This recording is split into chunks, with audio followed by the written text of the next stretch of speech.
যে পাবন ভাইদের সময় সাজানো ইলেকশন ছিল সেটা একরকম ছিল যে আমরা জানতাম যে কী হচ্ছে।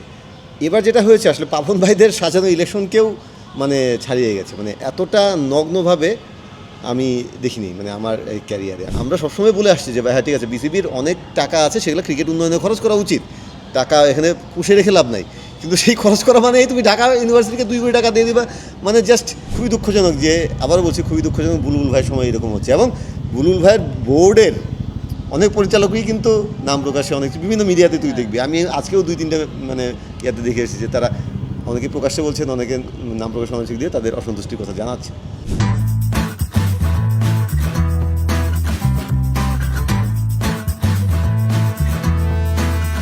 রবি ভাই, আন্তর্জাতিক ক্রিকেটে তো বাংলাদেশের বেশ জ্যামপ্যাক শিডিউল, ঠাসা সূচি, যেটাই বলি না কেন। ডোমেস্টিক ক্রিকেটের নেক্সট টুর্নামেন্টটা কবে? ডোমেস্টিক ক্রিকেট কি সংজ্ঞাটা কি? মানে বাংলাদেশের ক্রিকেটে এখন ডোমেস্টিক ক্রিকেট বলতে কিছু নাই। মানে ইন্টারেস্টিং ব্যাপার হলো যাদের এটা নিয়ে ভাবার কথা তারা ভাবছেনও না আর কি। মানে এইরকম স্থবিরতা তো কোভিডের সময়ও আমার মনে হয় ছিল না আর কি।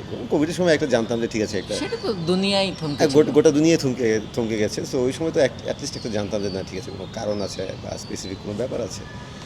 এখন যেটা হচ্ছে এটা আসলে মানে এর আগে শেষ কবে হয়েছে একবার আমার মনে আছে 2012 বা 2013 সালের দিকে ঢাকা প্রিমিয়ার লিগে একটা সিজন হয়নি, কিন্তু ওই সময় সব ক্রিকেট থমকে ছিল তা না। First division, second division, third division এগুলো কিন্তু কখনো বাধাগ্রস্ত হয়নি।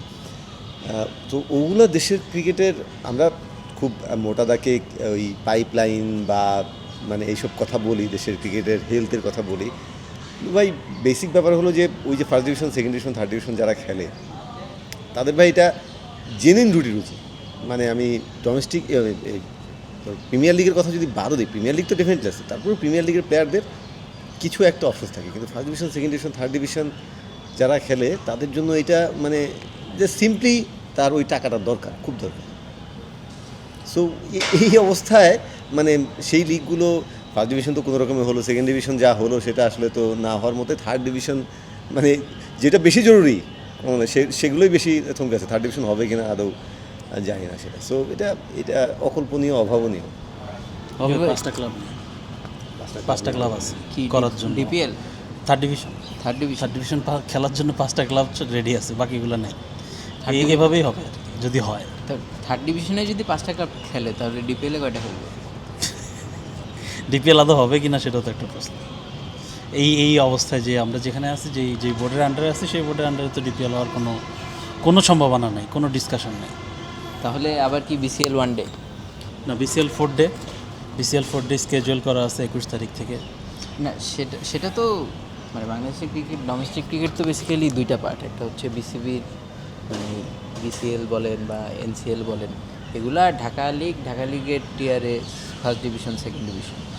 মানে এই অচল অবস্থা বা এই ধরনের অনিশ্চয়তা, সব কিছু হবে কবে কেউ জানে না, বোর্ডও কিছু বলছে না, ক্লাবেরও আসলে কী হিসাব, মানে এই পরিস্থিতিটা উদ্ভব হলো কীভাবে? না, এটা তো সেই আবার সেই পুরনো ঘটনার দিকে যেতে হয় যে বিসিবি ইলেকশনকে ঘিরে অনেক অভিযোগ, আপত্তি তোলা হলো এবং আলটিমেটলি ইলেকশনটা ওইভাবেই হলো। ইলেকশনটা কীভাবে হয়েছে তখন এখন মানে এগুলো নিয়ে আমাদের অনেক আগে আলোচনা হয়েছে আসলে। যখন তামিম ইকবাল সহ আরও বেশ কয়েকজন যারা ইলেকশনে আগ্রহী ছিলেন তারা সরে দাঁড়ালেন বিভিন্ন অভিযোগ তুলে। নির্বাচনটাতে সরকারি পক্ষপাত বা হস্তক্ষেপ এতটা প্রবল ছিল, তারা সরে দাঁড়িয়েছেন। সেটা শুধু তামিম ইকবাল নয়, আরও অনেক সংগঠক, পুরনো সংগঠক, নতুন যারা আগ্রহী ছিলেন তারা অনেকেই সরে দাঁড়িয়েছেন। এবং আলটিমেটলি ইলেকশনটা যখন হলো আমরা দেখতে পারলাম যে আসলে মানে পাপন ভাইদের সময় ইলেকশনটা তো সাজানো ছিলই। এটা আমি এই গত কয়েক মাসে বিভিন্ন টক শোতে, বিভিন্ন লেখায় লিখেছি, টক শোতে বলেছি যে পাপন ভাইদের সময় সাজানো ইলেকশন ছিল সেটা একরকম ছিল যে আমরা জানতাম যে কী হচ্ছে। এবার যেটা হয়েছে আসলে পাপন ভাইদের সাজানো ইলেকশনকেও মানে ছাড়িয়ে গেছে, মানে এতটা নগ্নভাবে আমি দেখিনি মানে আমার এই ক্যারিয়ারে। আমি তো 2009 সাল থেকে আছি প্রফেশনে, তারপরে তো পাপন ভাইদের সময় ইলেকশনগুলো, পাপন ভাইদের 3টা ইলেকশনই দেখলাম। সো তারাও সাজানো ইলেকশন করতেন, সেটাও আসলে মানে পাপন ভাই বিসিবির প্রথম নির্বাচিত প্রেসিডেন্ট, তারপরে তো আরও 2বার নির্বাচিত হয়েছেন, টোটাল টানা 3বার। একবার আসলে তার কোনো প্রতিদ্বন্দ্বী ছিল না, কারণ প্রতিদ্বন্দ্বী আসার মতো কোনো পরিস্থিতি তারা রাখে নাই। তারা এতটাই সাজানো এবং এতটাই মানে তাদের একটা সিন্ডিকেট একটা বলয় ছিল। এবার মানে যেটা হয়েছে সেটা হলো তোর রাষ্ট্রীয়ভাবে, মানে আগেরটা ছিল ক্রিকেট বোর্ড, তারা ওই কিছু লোকজন করছে, এবার রাষ্ট্রীয়ভাবে মানে ক্রিকেট বোর্ডের ইলেকশনটাকে একদম সাজানো হয়েছে। এবং বুলবুল ভাই যেভাবে ওই যে যেখান থেকে মানে সংকটের সূচনা, যে বুলবুল ভাই যেভাবে ওই তোর ডিসিদের পাঠানো যে কাউন্সিলের তালিকা সেটা যেভাবে বাদ দিয়েছেন, সেটা বাদ দিয়ে আবার চিঠি পাঠিয়েছেন নতুন তালিকা করতে, সেটা আসলে নজিরবিহীন। সো ওই একটা জিনিসই যথেষ্ট নির্বাচনটাকে প্রশ্নবিদ্ধ না কিন্তু নির্বাচনটাকে অবৈধ প্রমাণ করার জন্য আর কি। তো সেখান থেকে শুরু, তারপরে তো ডেফিনেটলি ক্লাব সংগঠকরা আপত্তি জানালেন ইলেকশনের পরে। 44টা ক্লাব, পরে বলা হলো 35টা ক্লাব, পরে আমরা শুনছি যে এখন যে 50টা ক্লাব একসঙ্গে আছে তারা বলছেন যে এই বোর্ড অবৈধ, এই বোর্ড প্রেসিডেন্ট অবৈধ, এবং তারা এই বোর্ডের আন্ডারে কোনো ধরনের ক্রিকেটীয় কার্যক্রম, শুধু মানে তো লিগ বা এই মানে খেলা না, কোনো ধরনের ক্রিকেটের কার্যক্রমে তারা যাবে না, এবং তারা সেটাতে মানে এখনও পর্যন্ত অটল আছে। সেটার প্রতিক্রিয়া হিসেবেই তোর লিগ হচ্ছে না। কিন্তু আমার মানে আপত্তিটা হলো, এখন ইন জেনারেল আমি সোশ্যাল সাইটে দেখি বা যার সঙ্গে কথা বলি, যারা হয়তো খুব গভীরভাবে জানেন না, তারা প্রচুর দেখি যে তারা এই যে ক্লাবের কথা বলেন যে ক্লাবের কারণে হচ্ছে না, ক্লাবগুলো জিম্মি করে রেখেছে, উইচ ইজ ফাইন, মানে এটা ঠিক আছে, মোটা দাগে ঠিক আছে। কিন্তু বোর্ড এখানে কী করছে? বোর্ডের যেটা করণীয়, এই যে ঢাকা প্রিমিয়ার লিগের অচল অবস্থা, বোর্ড কি ক্লাবগুলোর সঙ্গে বসেছে? ঠিক আছে, ক্লাবগুলো বয়কট করেছে, ক্লাবগুলো ঘোষণা দিয়েছে তারা এই বোর্ডের আন্ডারে কোনো ক্রিকেটের কার্যক্রম যাবে না, কিন্তু বোর্ড কি এটা শুনে বসে থাকবে? মানে বোর্ড তাদের কাজটা কি? তারা তো উদ্যোগ নেবে, তারা তো মিটিংয়ে ডাকবে। মানে এই তোর ঈদের আগে সিসিডিএমের একজনের কর্মকর্তার সঙ্গে কথা বলছিলাম আমি, ডেফিনেটলি তিনি অবশ্যই নাম প্রকাশ করতে চাইবেন না, কিন্তু তার কথা হলো যে ভাই মানে বোর্ডের কাছ থেকে তারা বোর্ডের কাছ থেকে কোনো ডিরেকশনই পান নাই ঢাকা লিগ নিয়ে, নাথিং। মানে বোর্ড তো বলবে যে হ্যাঁ ঠিক আছে, বোর্ড তাদের কাজ আগে নেবে যে অমুক তারিখ থেকে ঠিক করবে, সূচি ঠিক করবে, অমুক তারিখ থেকে ঢাকা প্রিমিয়ার লিগ শুরু হবে, অমুক তারিখ থেকে দল বদল, হ্যাঁ তারপরে ক্লাবগুলো আসুক না আসুক সেটা তো তখন দেখা যাবে। সেই উদ্যোগটা কি তারা নিয়েছে? কোনো ডিসকাশনে নাথিং, মানে নাথিং, কোনো একটা বিন্দু মাত্র আলোচনা যে শুরু হবে যে ঠিক আছে ঢাকা লিগ নিয়ে আসে, এটা তো ঢাকা সিসিডিএমের চেয়ারম্যান তো দেশের বাইরে, সিসিডিএমের কর্মকর্তা যারা অফিসিয়াল তারা কিছুই জানে না, তো সিম্পলি বোর্ড তাদের কাজটা করতেই করছে। এখন শুনতে পারলাম যে ওই কোয়া কয়েকদিন আগে একটা চিঠি দিয়েছে, তারপরে নাকি বোর্ড প্রেসিডেন্ট ওই দু একজন বোর্ড প্রেসিডেন্টের সঙ্গে আলাপ করেছেন যে ঠিক আছে তাহলে বোর্ডের পরবর্তী মিটিংয়ে, যেটা কাল পরশু মনে হয় হবে, 4 তারিখ বা 5 তারিখে হবে, সেখানে তারা এটা নিয়ে আলোচনা করবেন, মানে এপ্রিল মাসের শুরুতে এসে তারা আলোচনা করবেন, আলোচনা হবে। সো এই হলো মানে বোর্ডের দায়টার কথা বলছি ভাই, রনি ভাই যেটা বলতেছিলেন যে বোর্ডের আসলে উদ্যোগটা কী, বোর্ডের এই নিষ্ক্রিয়তার কারণটা কি? এটা মানে নিষ্ক্রিয়তার কারণ, মানে বোর্ড কি ক্লাবের উপর দিয়ে ছেড়ে দিচ্ছে যে তোমরা খেললে খেলো, না খেললে নাই? এটা তো বারবার ফারুক ভাই এই গত কয়েক সপ্তাহ যতবার উনি মিডিয়ার সঙ্গে কথা বলছেন, উনি বারবার ক্লাবের দিকে আঙ্গুল তুলছে। এটা উনি যখন প্রেসিডেন্ট ছিলেন তখন থেকেই এই ঝামেলা, তখন থেকে উনি বারবার ক্লাবের দিকে আঙ্গুল তুলছে, উইচ ইজ ফেয়ার, তার জায়গা থেকে উনি এটা বলতেই পারেন। কিন্তু ওই যে রনি ভাই যেটা বললো যে তাদের অ্যাকচুয়ালি সিসিডিএমকে কী বার্তা দেওয়া হয়েছে বা সিসিডিএমকে কী করবে, এরকম কোনো ডিসকাশন নেই। সিসিডিএমের লোকজন পুরাই যেটা বললো রনি ভাই বললো যে তাদের কাছে কোনো মেসেজই যায় না, তার কিছুই জানে না, এরকম একটা অবস্থা। আর আরেকটা জিনিস হচ্ছে সাইকোলজি। বোর্ডে যারা এই মুহূর্তে শীর্ষস্থানীয় পরিচালক, তাদের সাইকোলজি তো ক্লাব বিরোধী।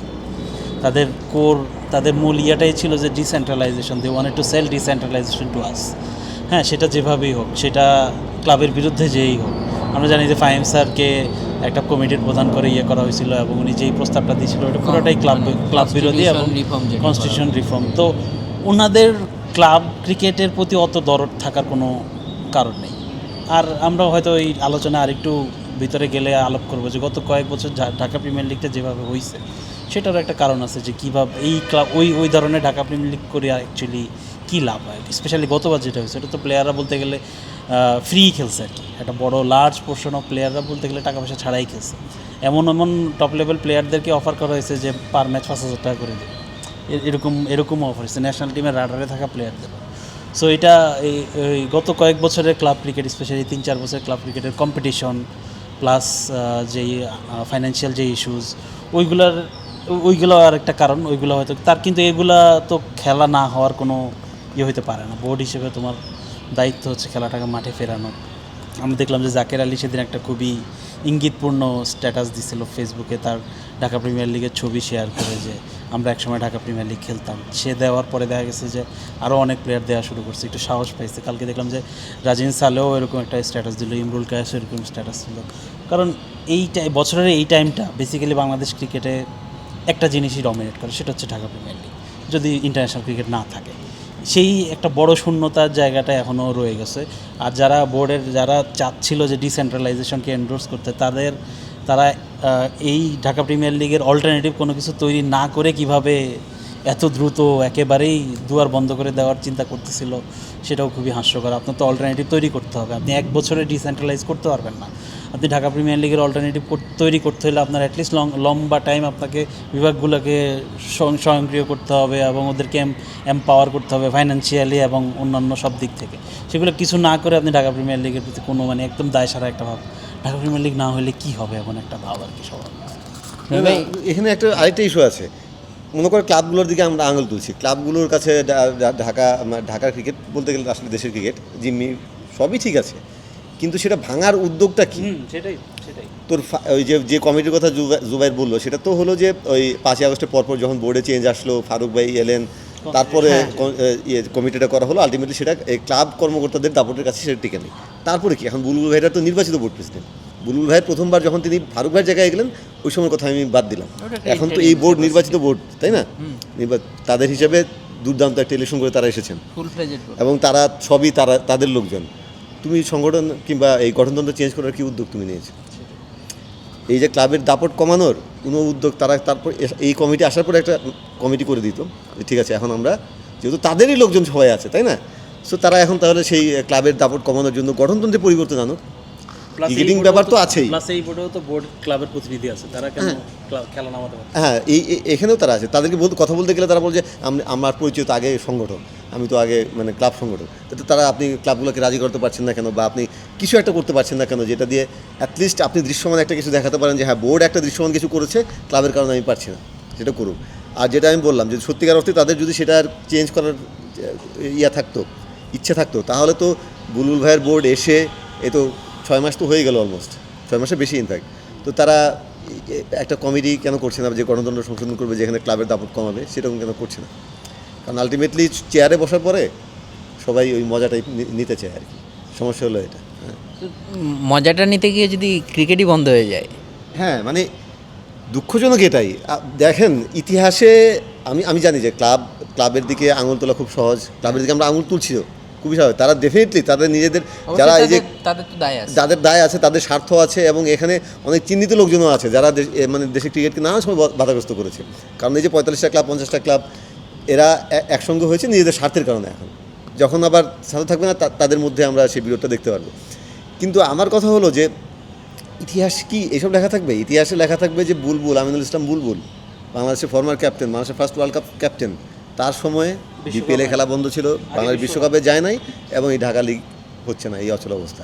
ফার্স্ট ডিভিশন জোড়াতালি দেওয়া হয়েছে, সেকেন্ড ডিভিশন না হওয়ার মতো হয়েছে, থার্ড ডিভিশন হয় নাই এবং মানে ঢাকা লিগ হবে কি না হবে সেটা কোনো ঠিক ঠিকানা নাই। সেটা কার সময় হয়েছে? আমিনুল ইসলাম বুলবুল, বাংলাদেশের former captain, respected figure Bangladesh ক্রিকেটের, আইকনিক একজন ফিগার, তার সময় হয়নি। সো এই দায় আমি মনে করি যে বুলবুল ভাইয়ের মানে খুবই বিব্রত না, শুধু খুবই লজ্জা পাওয়া উচিত। আমি যদি দেখতাম যে তিনি চেষ্টা করছেন সত্যিকার অর্থে, যেটা বললাম যে তোর ঢাকা লিগের কোনো মেসেজই দেওয়া হয় নাই, নাথিং হোয়াটসএভার, কোনো ডিসকাশন হয় না। আসেন আমরা একটু বসি, এক দফা তো চেষ্টা করছি। এতদিনে তুই জানিস না যে দল বদল কবে? এটা জানার কথা, কিন্তু দল বদল কয়েক দফা পেছালো, আমি তখন বুঝতাম যে হ্যাঁ ক্লাবের কারণে দল বদল কয়েক দফা পিছিয়ে গেছে। সেটা তো হয় নাই, প্রতি বছর কিন্তু এরকম হয়। আমরা কিন্তু মৌসুমের শুরুতেই জানি যে হ্যাঁ সম্ভব ওই সময়টা দল বদল। ঢাকা লিগের ফার্স্ট ডিভিশনের ক্ষেত্রে তারা সেটা করেছেন, এবং ফার্স্ট ডিভিশনের ক্ষেত্রে তারা বিকল্প একটা টুর্নামেন্ট করেছেন পরে। যেভাবেই হোক আলটিমেটলি সেটাকে একটা সাধুবাদ দেওয়া যায় যে তারা চেষ্টা করেছেন। ঢাকা প্রিমিয়ার লিগ নিয়ে, থার্ড ডিভিশন নিয়ে তারা কোনো চেষ্টাই করেন। সো এই দায়িত্ব বুলবুল ভাই এড়াতে পারবে? আমি ক্লাবের দিকে দায় দিলাম, ক্লাবের কর্মকর্তারা এরা তো চেঞ্জ হতে থাকবে, কিন্তু বুলবুল ভাই তো দেশের ক্রিকেটের অভিভাবক, আঙুল তো তার দিকেই উঠবে। এই মানে ক্লাবগুলার দায় বা সব কিছুর পরে আলটিমেট তো সাফারার ক্রিকেট এবং ক্রিকেটার। এবং ঢাকা লিগ রনিভাই যেটা বললো, আমাদের স্ট্রাকচারটা যেরকম, তাতে এই লিগগুলোর উপর আসলেই তাদের ব্রেড অ্যান্ড ব্যাটার। রাইটলি আর রংলি, হ্যাঁ রিয়েলিটি তো এটাই, বাস্তবতা এটা। এই বাস্তবতা তো তুমি জাস্ট খালি আজকের জন্য এই সিজনের জন্য অস্বীকার করতে পারবা না। আমি সেটাই বললাম যে এটা অল্টারনেটিভ তো আপনি তৈরি করেন নাই, তৈরি করার উদ্যোগও নেন নাই, এই ডিসকাশনও তৈরি করেন না আপনি। ওই যে রনি ভাই যেটা বললেন যে আপনি তো 6 মাস অলরেডি করে ফেলেন, আপনি তো ওই ডিসকাশনই শুরু করেন নাই কনস্টিটিউশনাল চেঞ্জ বা হ্যাঁ, কারণ রনি ভাই মানে ওই ক্লাব যে থ্রেট করতেছে খেলবে না, সেই জিনিসটা কিন্তু ইলেকশনের পরপর থেকে, এক্স্যাক্টলি। তাই না? তো সরাসরি বলছি election। তো তাহলে হ্যাঁ, এই বোর্ড যদি জানেই যে এরকম একটা অবস্থা তৈরি হবে, হ্যাঁ, এক হচ্ছে তারা ক্লাবদের সঙ্গে বসে কেন খেলবে না, কি হবে না, অথবা আলটিমেটলি যদি আসলে ওই ক্লাবগুলো না আসে তাহলে বিকল্প ব্যবস্থা কী, বা ধরেন ক্রিকেটারদের মানে দিন শেষে আপনি যদি ক্রিকেটারদের ওই কর্মসংস্থানের ব্যবস্থা করতে পারেন, তাহলে তো আসলে ক্রিকেটাররা অত বেশি কথা বলবে না। কারণ দিন শেষে ঢাকা লিগ হ্যাঁ হয়তো একটা ব্যাপার ছিল, বাট তারা তো বেসিক্যালি খেলতে চায় যে এটা তাদের টাকার জন্য, তাদের রুটি রুজি, সিম্পল ব্যাপার, হ্যাঁ। সিম্পল ব্যাপার, রুটি রুজি। তারপরে ক্রিকেটের প্রতি টান, ঢাকা লিগের প্রতি তাদের অনেকে টান আছে, ঠিক আছে, একটা আবেগ আছে, সেটা একটা- আগের ক্রিকেটারদের তুলনায় এখন আরেকটু কম, বাট একটা আবেগ আছে, সেটা অন্য কথা। সেটা হতো কি তোর একটা মানসিক ব্যাপার, হ্যাঁ ঢাকা লিগটা খেলতে পারলাম না, কিন্তু একটা টুর্নামেন্ট খেলে তো তারা ওই রুটি রুজি ব্যবস্থাটা হয়ে যেত। তুমি বিশ্বকাপে গেলে না, তার বদলে একটা 4-5 দিনে একটা টুর্নামেন্ট করলে কোটি কোটি টাকা খরচ করে। কেন করছো? কারণ বোর্ড থেকে সরকার থেকে বলছে যে এটা করতে হবে। অদম্য। হ্যাঁ, অদম্য বাংলাদেশ টি-20 কাপ। কারণ ওই যে ওইটা জাস্ট ওই যে ব্লান্ডারটা বাংলাদেশ ক্রিকেট বোর্ড, বাংলাদেশ সরকার, বাংলাদেশ ক্রিকেট বোর্ড তখন করেছে, সেটা কোনো রকম একটা মেকআপ দেওয়ার জন্য আপনি দেদারসে টাকা খরচ করে আপনি করলেন একটা টুর্নামেন্ট। তাহলে আপনি ঢাকা লিগ, তুই যেটা বললি যে সেটা তো আপনি 6 মাস আগে থেকে জানেন যে ক্লাবগুলো খেলবে না, সেটা আপনি কোনো বিকল্প ব্যবস্থা কেন করেন নাই? ক্রিকেটারদের জন্য একটা টুর্নামেন্ট কেন করেন নাই?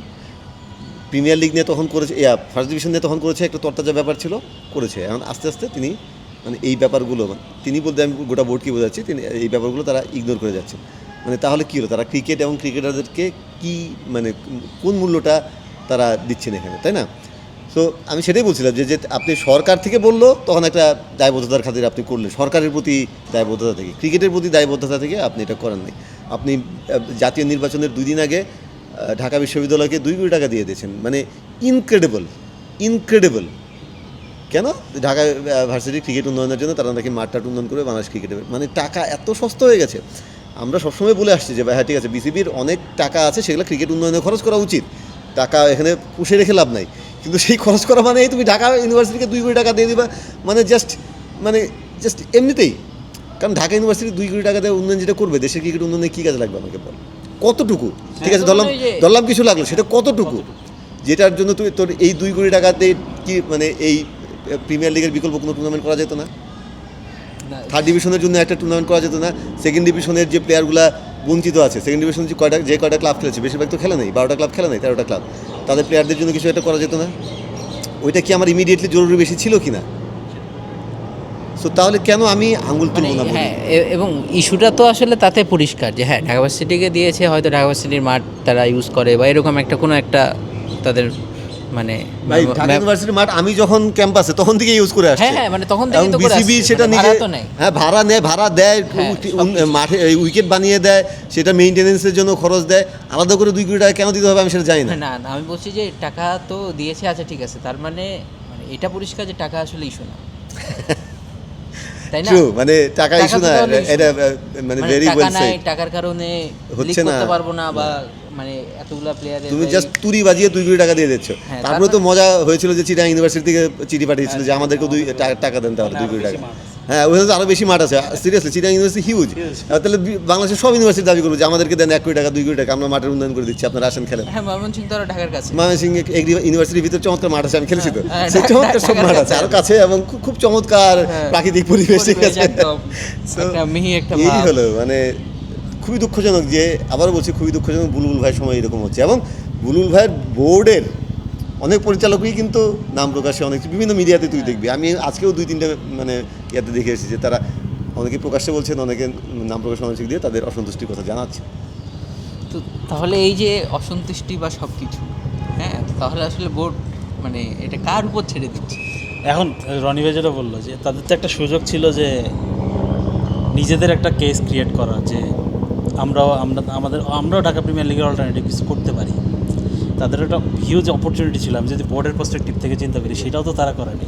তারা যদি একটা লুক্রেটিভ টুর্নামেন্ট করতে পারতো, 50 ওভার টুর্নামেন্ট, যেটা টপ লেভেল প্লেয়ারদের ইনক্লুড করবে, ইভেন ঢাকা প্রিমিয়ার লিগ লেভেলের প্লেয়ারদের মোটামুটি যেই 300-350 প্লেয়ার আছে তাদেরকে নিয়ে যদি একটা লুক্রেটিভ ওয়ানডে টুর্নামেন্ট নামাইতে হতো, তাইলেও তো আমরা নেক্সট ইয়ার বলতে পারতাম যে হ্যাঁ there is a reality in Bangladesh cricket, যেটা আর কি ক্লাব ক্রিকেট ছাড়াই একটা ক্রিকেট মানে সার্ভাইভ করার একটা ওয়ে আছে আর কি।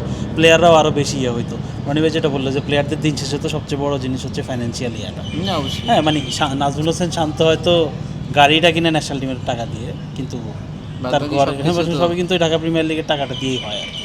মানে ওই জিনিসটা এই বোর্ড এত দেরিতে, এই একটা তাদের জন্য সুযোগও ছিল যে ডিসেন্ট্রালাইজেশনকে আরেকটু প্রমোট করা, যদি তুমি ওই অর্থে বোর্ডের পক্ষেও চিন্তা করো আর কি, কিন্তু ওরা সেটাও করতে পারলো না আর কি। এটা একটা বিরাট ব্যর্থতা আর কি, কী বলবো। এরা সেই সুযোগ মনে হয় আর অন্য কোনো বোর্ড পাবে কিনা আমার মনে হয় সম্ভাবনা কম আর কি। এই ইস্যুতে রনি ভাই শেষ প্রশ্ন, যে তাদের ব্যর্থতা, তারা করে নাই, তাদের সুযোগ ছিল, আমরা এটা বলছি, তাদের ফোকাস কি আসলে এটা ছিল? It's a very valid question, এবং আমি জানি না আসলে তাদের ফোকাস কী। মানে এই বোর্ডের আসলে মানে বোর্ডকে নিয়ে এত কথা বলেছি যে আর নতুন করে কী বলবো, মনে হচ্ছে যে কিন্তু- ব্যক্তিগত আক্রমণ হয়ে যাচ্ছে, কিন্তু জিনিসগুলো এরকম না বললে তো উপায় নেই। না বলে কোনো উন্নয়ন, এত সমন্বয়হীনতা, এবং তারা কেউ কিছু জানে না, 2-3 জন ছাড়া কেউ কিছু জানে না কে কী করছে, কার কোন দায়িত্ব, এবং যার যে দায়িত্ব না তার সেই দায়িত্ব থেকে অন্য কাজ করছে। তোর যে গেম ডেভেলপমেন্টের যিনি চেয়ারম্যান, তিনি হয়ে গেছেন মিডিয়া বাজি করা, মিডিয়া বিভিন্ন জায়গায় যে বোর্ডকে প্রমোট করা। গেম ডেভেলপমেন্টের কী কাজ 6 মাসে হয়েছে তো আমাকে তুই একটা দেখা, রেগুলার কাজের বাইরে, রেগুলার কাজও অনেকগুলো হয় নাই, রেগুলার কাজের বাইরে এরকম। আবার মানে মিডিয়ার তিনি হয়তো মিডিয়ার কাজটা করছেন না, এখন আরেকজনকে আবার এখানে এনে বসিয়ে দেওয়া হলো। তারপরে টুর্নামেন্ট কমিটি এই যে বিভিন্ন এক্সিবিশন ম্যাচগুলো নিয়েই তিনি মোটামুটি ব্যস্ত আছে। সিসিডিএমের চেয়ারম্যান বেশিরভাগ সময় দেশের বাইরে।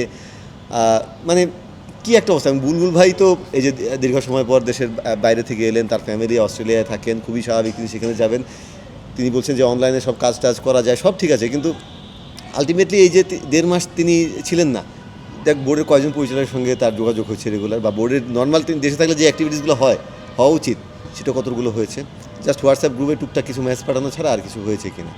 তিনি বুলবুল ভাই এসে দাবি করলেন না সব ক্রিকেটের কার্যক্রম চলছে, শ্রীলঙ্কা আসতেছে, নিউজিল্যান্ড আসতেছে, বা এগুলো তো আসবেই। তো আসবেই। ডিরেক্টর কেউ না থাকলেও এটার জন্য বোর্ড ডিরেক্টর, বোর্ড প্রেসিডেন্ট লাগে না, জাস্ট একটা প্রফেশনাল কাঠামো থাকতে হয়, এবং আসবে। এফটিভিতে ঠিক হয়ে আছে 5 বছর আগের থেকে, তাই না? এটা আসবে, সো এটা আসবে, এটা নিয়ে কোনো কিছু নেই। দেশের ক্রিকেট চলছে মানে ডোমেস্টিক ক্রিকেট কী চলছে, দেশের ক্রিকেটের হেলথ কী, দেশের ক্রিকেটের সিস্টেম কী চলছে, তো সেক্ষেত্রে তো একদম কোলাপস করেছে, তাই না? সো আমি জানি না যে তাদের আসলে ফোকাসের জায়গাটা কি।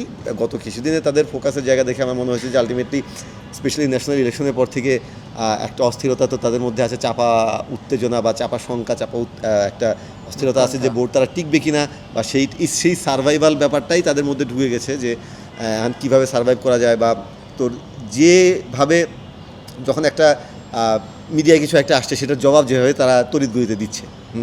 ধর ওই একটা তদন্ত কমিটি করা হলো, সেটা নিয়ে একটা হুমকিমূলক চিঠি দেওয়া হলো বিরাট একটা। ঢাকা প্রিমিয়ার লিগ যে স্থবির হয়ে আছে, এটা নিয়ে কি একটা বার্তা মেসেজ বোর্ড থেকে দিয়েছেন যে ঠিক আছে আমরা চেষ্টা করেছি, কিন্তু ক্লাবগুলো রাজি হচ্ছে না বলে আমরা খেলতে পারছি না? প্লেয়াররা অ্যাটলিস্ট বুঝতে পারতাম, আমরা বুঝতে পারতাম, ক্রিকেট ফলোয়াররা বুঝতে পারতো, সেরকম আছে তা না। সো তাদের ফোকাসের জায়গা হলো নিজেদের জায়গা টিকিয়ে রাখা, তাছাড়া তো আমি আর কিছু দেখছি না।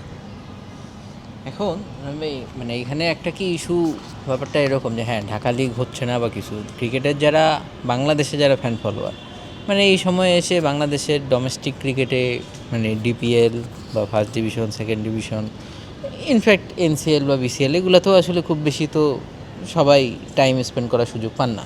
সো তাদের ফোকাস হয়তো থাকে ন্যাশনাল টিম, এরপরে বিপিএল নামে একটা টুর্নামেন্ট আছে এরকম।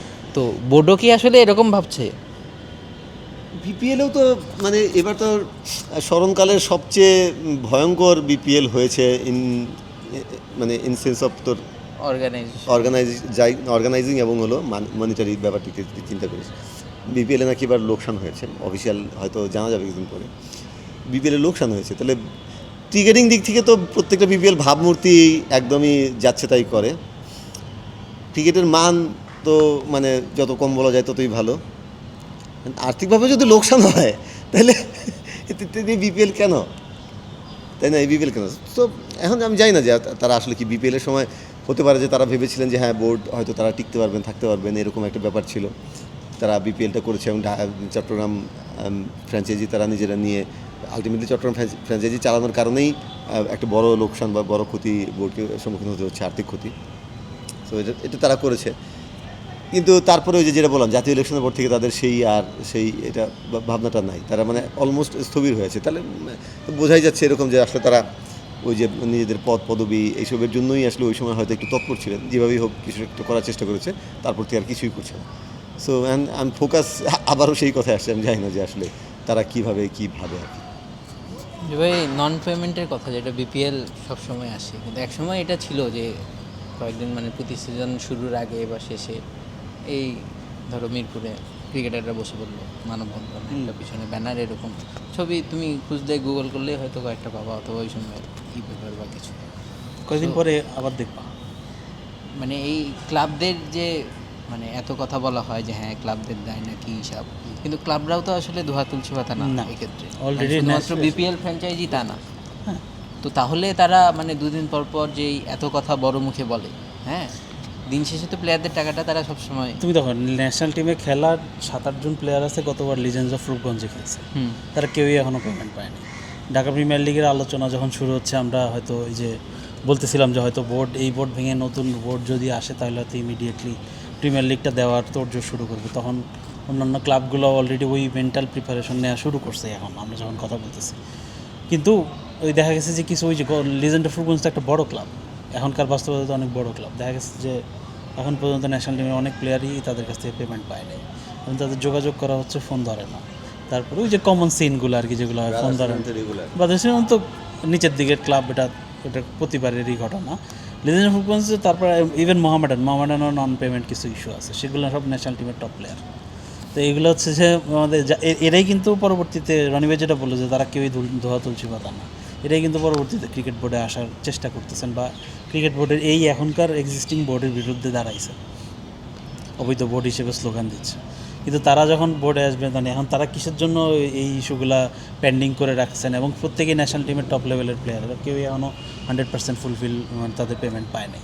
আমরা বিপিএলের কথা বলি, ঢাকা ক্যাপিটালসের কথা কয়েকদিন পরপর সংবাদ সম্মেলনে এসে বলতে হচ্ছে এই মিঠু ভাইকে, কিন্তু এটা বিপিএলের আড়ালে যে প্রিমিয়ার লিগে যে একটা বড় অংশ, একটা বড় ক্লাবগুলো যে টাকা দিচ্ছে না প্লেয়ারদেরকে, এবং সেটা ন্যাশনাল লেভেলের, সেটা নিয়ে কোনো কথা হচ্ছে না। তো এই নন পেমেন্ট ইস্যু তো মানে কনস্ট্যান্ট। আর একটা সাইকোলজি আছে ক্লাবের অফিসিয়ালদের, যে আমরা পরের বছর যদি ওই প্লেয়ারের সাথে কন্ট্রাক্ট করি তাহলে টাকা কিছু বাকি রেখে কন্ট্রাক্ট করি, যাতে বাধ্য হয়ে সাইনটা করে। যুগ ধরে চলে আসছে, এখনও চলতেছে। এখনকার প্লেয়ারদেরকে তো এইসব করে আগের সাইকোলজি তো এখন আর নেই, এখন তো এদের অনেক অল্টারনেটিভ আছে। এখন এরা ন্যাশনাল লেভেলে অনেক বেশি হেভিলি পেইড, সো তারা ওই জিনিসগুলো, ওই আনপ্রফেশনাল সিনগুলো খুব একটা টলারেট করে না আগের জেনারেশন যত করতো আর কি। তো এই জিনিসগুলো তো আছে, এই বাস্তবতা আছে। আমি বলে দিলাম ক্লাবগুলো যে কারা এখনও হেভিলি, মানে বড় ক্লাবগুলোর নাম বললাম, বাকিগুলোর কথা নাই বা বললাম।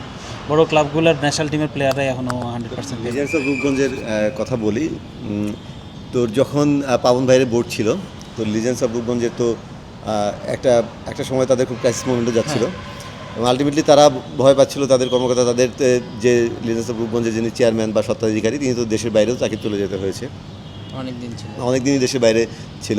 ওই যে আমি একটা ইন্টারভিউ করেছিলাম, তখন প্রথম হতে ছিলাম, ওই ইন্টারভিউতে তিনি বলেছিলেন যে চোরটাদের দিয়ে ক্রিকেট বোর্ড চলছে, তারপরে ওই যে কর্মচারীরা মানে ক্রিকেট বোর্ড চালাচ্ছে, এরকম একটা ইন্টারভিউ তিনি দিয়েছিলেন। সেটা 2012 না 13 সালে, সব প্রবলেম ভুলে গেছি, ওই সময় ইন্টারভিউ দিয়েছিলেন পাবন ভাইরা আসার পরপরই আর কি। হ্যাঁ, তো তারপরে যেটা হলো যে তাকে তো এই যেখানে বোর্ডে মিছিল হলো, তারপরে তাকে চলে যেতে হলো। আমি কিন্তু তাকে কয়েকবার বলেছিলাম যে আপনি অন রেকর্ড বলছেন তো এগুলো, উল্টা আমাকে চ্যালেঞ্জ করেছেন, আমি তো বলছি আপনি তো লিখতে পারবেন না, ঠিক আছে, যাই হোক আমি লিখতে পারবো না, আমার জন্য তো এটা খুবই ভালো, যাই হোক লিখে দিলাম, তারপরে তো যাওয়া হওয়ার হলো না। যে কারণে বলছি যে তার খুব প্রতিকাল সময় গিয়েছে, এবং লিজেন্ডস অফ রূপগঞ্জের কর্মকর্তারা ভয় পাচ্ছিলেন যে আম্পায়ারিং তাদের এগেনস্টে যাবে। তো সেই সময় তারা করেছিলেন যে মাশরাফিকে অনেক কষ্টে, মাশরাফি তো তখন ভালো সময় ছিল, ভালো অফারে ছিল, কিন্তু মাশরাফিকে তারা মানে অনেকভাবে রাজি করিয়েছিলেন, ভালো টাকার কথাও, এবং প্লাস ইমোশনাল দিক থেকে করে যে তুই থাকলে অ্যাটলিস্ট আম্পায়াররা আমাদের এগেনস্টে ভালো মানে আম্পায়ারিং করবে আর কি, বাজে ডিসিশন বা খুব ব্লান্ডার একদমই কিছু করতে পারবে না। তো মাশরাফি তো কয়েক সিজন খেলেছে, 2-3 সিজন বা কয়েক সিজন খেলেছে, এবং খুব ভালো করেছে ওই সময়, কিন্তু লিজেন্ডস অফ রূপগঞ্জ ভালো বিদেশি ছিল, চিরাগ জানি, খুব ভালো পারফর্ম করেছে। তো যে মাশরাফি তাদেরকে টেনে নিয়েছে ওই সময়, সেই মাশরাফি 30 না 40 লাখ টাকা বাকি আছে, দেয় না। ওই দীর্ঘদিন তো 5ই আগস্টের পর তো দীর্ঘদিন ফোনই ধরে নেয়, কারণ তখন ওর এই দরকার ছিল, টাকা পয়সা দরকার ছিল, তার তো অন্য অনেকের মতো এত টাকা পয়সা তিনি করেন নাই। তো তার আগেও দেয় নাই, তিনি যখন মাশরাফি যখন এমপি হুইপ তখনও তাকে টাকা দিচ্ছে না, ঠিক আছে। তারপরে তো 5ই আগস্টের পর তো আর দেওয়ার প্রশ্ন আসে না, ফোনও ধরে নেই, দিনের পর দিন ফোন করছেন, ফোন ধরে নেই, এখনও সেই টাকা বাকি আছে আর কি। তো তুই চিন্তা করতে পারিস যে মাশরাফির ক্ষেত্রে যদি তারা 30-40 লাখ টাকা বাকি রাখে, সো অন্যান্য বাকিদের প্লেয়ারদের ক্ষেত্রে ক্ষেত্রে- তারা কি করতে পারেন। সো মানে এটা দুঃখজনক এক চিত্র। ঢাকার ক্লাব ক্রিকেটার মানে যারা ক্রিকেটের যারা সংগঠক, তাদের ডেফিনেটলি দেশের ক্রিকেটে বড় অবদান আছে, কিন্তু আবার বছরের পর বছর ধরে এই জিনিসগুলো তারা এই জিনিসগুলোও করেছেন, প্লেয়ারদের উপর অনেক খবরদারি করেছেন, এই নন পেমেন্টের ইস্যু তো বছরের পর বছর, সেটা অনেক আগে। সে বুলুল ভাইদের সময় থেকে জিজ্ঞেস করলে দেখবি বুলুল ভাই নিশ্চয়ই সবসময় সব আসরে ফুল টাকা পায় নাই।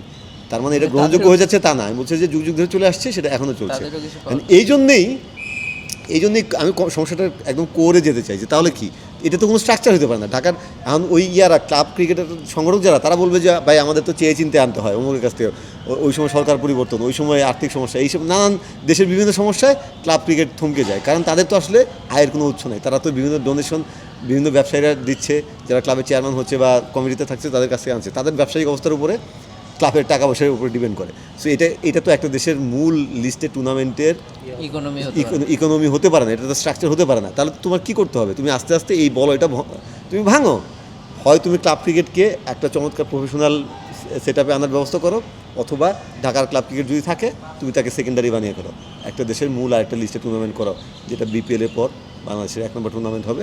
সেটা এই ফারুক ভাইদের সময়, যেমন পলিটিক্যাল গভর্নমেন্টের সময় তো আসলে সকল বাস্তবতা জানি যে বোর্ডে কী হয়। এরপরে যখন বোর্ড চেঞ্জ হবে, ডেফিনেটলি বোর্ড চেঞ্জ হবে, তারপরে যিনি আসবেন, তামিম ইকবাল হোক, ফারুক আহমেদ হোক, যিনি আসবেন, তার জন্য এই কাজটা করা খুব কঠিন হবে, কারণ তারা তো এই পলিটিক্যাল গভর্নমেন্টের সময় আসছেন। সো যারা এর আগে ছিলেন, এই ফারুক ভাই বা বুলুল ভাই, তাদের সামনে হিউজ অপরচুনিটি ছিল দেশের ক্রিকেটের কালচারটা চেঞ্জ করার, অ্যাটলিস্ট শুরু করে দেওয়ার। তারপরে না হতো, আমরা বলতে পারতাম যে হ্যাঁ তারা একটা ভালো জিনিস চেষ্টা করেছেন, তারপর পারেনি। এই ক্লাব ক্রিকেটের যে বল তারা ভাঙার চেষ্টা করেছেন, তারা কী করেছেন আমাকে বল। সো তাদের দায়টা আমি আসলে কি বলবো আর, মানে এই যে জুবাই যেটা বললো যে huge opportunity lost, huge opportunity lost.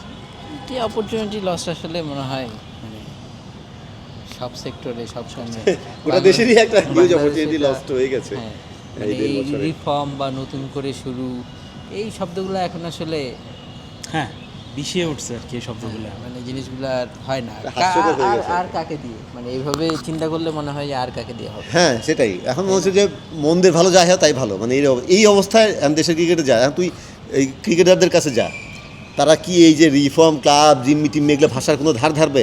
তাদের জন্য ভাই আমার খেলা দেন, যে খেলা দেবে সেই ভালো, এটাই সিম্পল কথা। সৌরভ ভাই, ওই দ্যাট ব্রিংস দ্য কোশ্চিন যে 1 নাম্বার হচ্ছে খেলা নাই, 2 হচ্ছে খেললে যে টাকা পাওয়ার কথা আপনার, যেটা আপনার মানে হ্যাঁ, গতবার খুব রাইটফুল মানি, লজ্জাজনক ছিল, হ্যাঁ, রাইটফুল যেটা মানি, বললেন। সেটা আপনি পান না। তো এরপরে আসলে পরের একটা জেনারেশনকে আপনি কীভাবে ইন্সপায়ার করবেন প্রফেশনাল ক্রিকেটার? শুধুমাত্র কি এই ন্যাশনাল টিমের এরকম এই জৌলুস হ্যানত্যান, সেটাও তো আপনি ওয়ার্ল্ড কাপ খেলেন না, সেটা পরে আরেকটা ব্যাপার, কিন্তু ওই জিনিস কি এনাফ? নট রিয়েলি, সেটা তো এনাফ না। এটা তো একটা পর্যায়ে পর্যন্ত ঠিক আছে, একটা পর্যায়ে পর্যন্ত আমি চটকদার কিছু হ্যাঁ দেখতেছি, দরকার, কিন্তু সেটা আপনার স্পন্সর না, প্রফেশনাল কাঠামোর মূল ব্যাপারটাই তো এটা। যখন তুমি তাই না? ফিনান্সিয়াল তুমি একটা অ্যাসুরেন্স পাবা, তখন তুমি আসবা, তখন একটা দেশের ক্রিকেট বা যে কোনো খেলা, এই যে এখন বর্তমান সরকার, বর্তমান প্রধানমন্ত্রী খুব ভালো একটা উদ্যোগ নিয়েছেন, জানি না সেটা কতটা ফলপ্রসূ হবে, খুব ভালো উদ্যোগ নিয়েছেন যে খেলাকে পেশা হিসেবে হ্যাঁ। সত্যিকার অর্থে প্রতিষ্ঠিত করা। হ্যাঁ করা, সেটা যদি করা যায়। এখন অনেকেই বলতে পারে যে খেলা কি পেশা না? হ্যাঁ, পেশা তো ডেফিনেটলি আছে, কিন্তু সেই পেশাটা মানে সেই যে জায়গাটায় structure-টা। থাকার কথা সেটা নাই বাংলাদেশে। তো সেটা যদি করতে পারে, শুধু মানে ক্রিকেটে না, ক্রিকেট ফুটবলে না, অন্যান্য আরও অনেক খেলা আছে, সেটা যদি করা যায় খুব ভালো। তো সেই ক্ষেত্রে সেই জন্যই সেখানে তো যে আর্থিক ব্যাপারটাই আসছে, আর্থিক নিশ্চয়তা, নিরাপত্তা। তো সেটা যদি না থাকে তাহলে তো আসলে তোর এই যে এটা তো চটকদার কিছু তো আসলে টিকে না, ঠিক না? কারণ মাঠের পারফরমেন্স তোর আজকে আছে কালকে নাই, এটা তো উঠানামা করবে, কিন্তু তোর প্রফেশনাল স্ট্রাকচার যদি ঠিক থাকে তাহলে তুই কিন্তু এগিয়ে যাবি। হ্যাঁ, মানে একটা দেশের খেলা এগিয়ে যাবে, যেটা অস্ট্রেলিয়া হয়, ইংল্যান্ডে হয়, নিউজিল্যান্ডে হয়, তাই না? একটা ওয়ার্ল্ড কাপে তারা হয়তো ডিজাস্টার করতে পারে, কিন্তু তাদের দেশের ক্রিকেট ধ্বংস হয়ে যাচ্ছে না, বা তাদের একটা বোর্ড খুব খারাপ করতে পারে, একটা বোর্ডের আন্ডারে পরবর্তী বোর্ড ভালো করতে পারে, কিন্তু তাদের কিন্তু ওই উঠানামাটা হয়তো একটু থাকবে, হিউজ কোনো ডিফারেন্স হচ্ছে না। তো আমাদের ক্ষেত্রে সেটা বড় ব্যাপার হয়ে যাচ্ছে। সো এই জন্যই প্রফেশনালিজমটা দরকার, এই জন্যই ফিনান্সিয়াল স্ট্যাবিলিটির দরকার। ভাই, কাউন্টি চ্যাম্পিয়নশিপ শুরু হচ্ছে, এটা মানে এই মাসের ডিসিশন না যে অমুক তারিখ থেকে শুরু হবে। হ্যাঁ, ওদের একটা সামারের উইন্ডো, সামারের বাইরে তো আসলে খেলতে পারবে না, যদিও আর্লি সামার হয়, 200 বছর যাবত হইতেছে। হ্যাঁ হচ্ছে। সেটা 200 বছর হোক আর 20 বছর হোক, মানে ওই হিসেবে চিন্তা করবে। বাংলাদেশের ডোমেস্টিক টুর্নামেন্টের যে মানে ডিপিএল, এগুলো তো একটা চরম আছে, যেগুলো বিসিবির উপর, বিসিবি যেগুলো টিম ঠিক করে দেয়, সিলেক্ট করে দেয়, সব কিছু করে, সেগুলো ওখানে জানি একটা মানে কনসিস্টেন্সি সবসময় থাকে না। বিসিএল কবে আগে না পরে, ওয়ান ডে না ডে, এনসিএল কবে, এনসিএল T20 কখন, আবার এনসিএলের ওয়ান ডে হবে কি হবে না, মানে সব কিছু মিলিয়ে টুর্নামেন্ট খুব বেশি না, প্লেয়ার খুব বেশি না। তুমি যদি ডিভিশনও চিন্তা করো, যদি ময়মনসিংহ সব সহ ধরো 8টা টিম, তেমন তো কিছু না।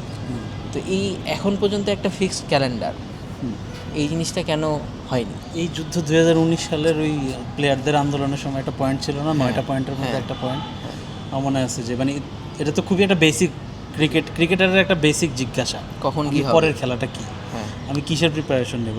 আমি ওই দিন ন্যাশনাল টিমের ব্যাটসম্যানের সাথে কথা বলতেছিলাম, সে রেড বলে প্র্যাকটিস করতেছে, এখানে রেড বলে প্র্যাকটিস করতেছে, এখানে ওইদিকে মোমিনুল আর মুশফিক ভাই রেড বলে প্র্যাকটিস করতেছে, তারপরে ওখান থেকে মোমিনুল মুশফিক ভাই বের হয়ে যাওয়ার পরে ও ওদিকে যায় হোয়াইট বলে প্র্যাকটিস করতেছে, কারণ সে জানে না যে সে মানে সে ঢাকা প্রিমিয়ার লিগ খেলবে নাকি BCL 4 ডে খেলবে। তাকে একই বিকেলে রেড বলেও প্র্যাকটিস করতে হচ্ছে, হোয়াইট বলেও প্র্যাকটিস করতে হচ্ছে, তার জানে না, তার ক্ল্যারিটি নেই, কারণ সে 20 দিন পরে তার কোন টুর্নামেন্ট সে জানে না কী খেলবে, সে ন্যাশনাল টিমের বাইরে আছে, সে কীভাবে কামব্যাক করবে, কোন প্রিপারেশন নেবে, তার কোনো আইডিয়া নেই। তো এই জিনিসটা তো কনস্ট্যান্ট আর আমরা করি কি, এবার এই বিসিএল ওয়ান ডে দেখলাম যে 2 বছর হইলো না, অল অফ এ সাডেন এই বছর আবার যেহেতু আমাদের সামনে ওয়ান ডে বিশ্বকাপ আছে, তাই আমরা BCL ওয়ান ডেটাকে আবার কামব্যাক করাই। ঠিক আছে, আবার নতুন করে একটা প্রজেক্ট শুরু হলো কি আন্ডার-23, আমরা ন্যাশনাল এনসিএল 4 ডে যারা খেলে সেখানে টপ লেভেল প্লেয়াররা বেশি খেলছে, নিচের লেভেলের প্লেয়াররা তেমন একটা সুযোগ পায় নাই, তাই আমরা আন্ডার-23 একটা টুর্নামেন্ট করবো, সেটার নাম দেবো BCL আন্ডার-23, সেটা হবে 50 ওভার ক্রিকেট। ঠিক আছে, আমাদের next bunch of ODI player বাইর করতে হবে ওই 2 সপ্তাহ টুর্নামেন্ট, একটা টুর্নামেন্ট একটা দুই হ্যাঁ। সো ঠিক আছে, এরকম অনেক আইডিয়া আছে। তারপরে NCL T20 হইলো, সেটা করলাম আমরা সেপ্টেম্বরে, একবার করি সেপ্টেম্বরে, আরেকবার করি ডিসেম্বরে। সেপ্টেম্বরে যখন ডিসেম্বরে করলাম BPL এর পরে, তখন একরকম কন্ডিশনে খেলা হলো, খুব ভালো খেলা হলো। আবার যখন আমরা সিজনের একেবারেই শুরুতে, সিজন না, সেপ্টেম্বরে তো ক্রিকেট খেলার কোনো প্রশ্নই ওঠে না, তারপর আমরা সেপ্টেম্বরে খেলার চেষ্টা করলাম, খেলা হইলো না। খেলা দিলাম কোথায়, এমন 2টা ভেন্যুতে যে জায়গায় ড্রেনেজ নেই, তারপর ওই সময় হচ্ছে খেলা হইলো না, বর্ষার একদম বর্ষা হলো না। তারপর আমরা করলাম কি সিলেটে নিয়ে, তারপর আবার ওই টাইমে করলাম। ওইটা করতে যাই আবার আমি কি করলাম, আমার 4 ডে কম্পিটিশনটাকে কম্প্রোমাইজ করলাম, আমি বেস্ট কন্ডিশনটাকে 4 ডে কম্প্রোমাইজ করতে, ওই টাইমে যেটা আমরা অক্টোবর থেকে আইডিয়ালি শুরু করি, সেটা করলাম কি আমরা নভেম্বরে শুরু করলাম। ওইটা আবার করতে যাই আমার BPL আরেকটি স্কুইজ হলো। আমার ক্যালেন্ডার তো অল্প একটু ক্যালেন্ডারের মধ্যে আমার 4 ডে কম্পিটিশন ঢুকাইতে হইতেছে, 1 ডে কম্পিটিশন ঢুকাইতে হইতেছে, T20 লুক্রেটিভ টুর্নামেন্ট ঢুকাইতে হইতেছে, ঢাকা প্রিমিয়ার লিগকেও জায়গা দিতে হবে আইডিয়ালি। এবার তো হচ্ছে না, হইলেও হয়তো পরে হবে। সো সব কিছু মিলে আবার ঢাকা প্রিমিয়ার লিগ অনেক দেরিতে করা যাবে না, অনেক গরম পড়বে, রোজার ঈদের আগে করতে হবে, তাইলে একটু কম হবে, বা মানে অনেক ব্যাপার আছে কন্ডিশন। আবার 4 ডে আবার বেশি গরমে দেওয়া যাবে না। ওই দিন এক ন্যাশনাল টিমের প্লেয়ারের সাথে কথা হইতেছিল, সে জিজ্ঞেস করতেছিল যে কোনটা হবে, প্রিমিয়ার লিগ হবে নাকি ঢাকা BCL হবে। আমি বললাম যে যদি প্রিমিয়ার লিগ হয় তাহলে একটা আইডিয়া আছে, BCL পিছিয়ে যাবে। তারপর সে আবার বলতেছে BCL তাহলে এত গরমে কীভাবে খেলবো আমরা এসে। তারপর আমি বললাম যে তাহলে one data Dhaka premier league পিছিয়ে দেন। ঢাকা প্রিমিয়ার লিগ পিছিয়ে দিলে তো আরেক ঝামেলা, ওখানে তো ওই হিট স্ট্রোকের ব্যাপার আছে, ট্রাভেলের ব্যাপার আছে, সেই BCL তো বিভিন্ন ভেন্যুতে দেওয়া যাবে, মানে একটা হিজিবিজি অবস্থা।